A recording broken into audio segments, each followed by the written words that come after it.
just say no to your kind request and leave it at that?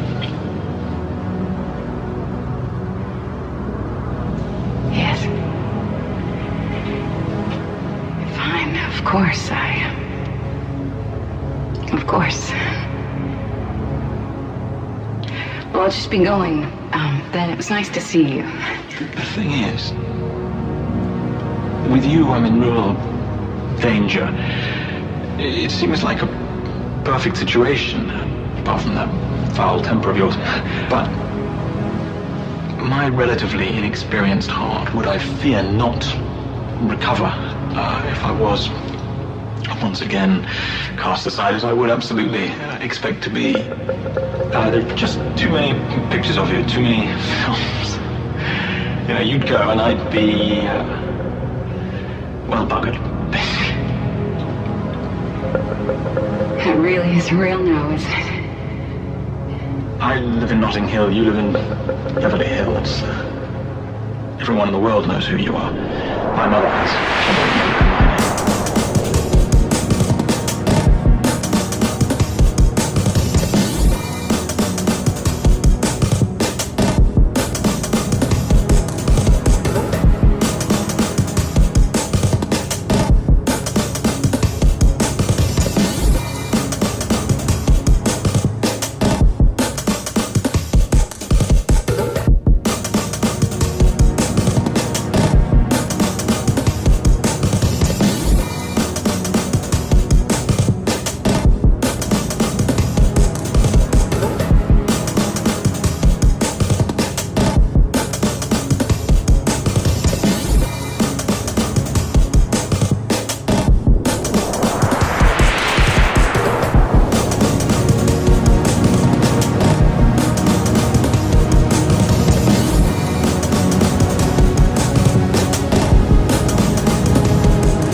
I'm also just a girl.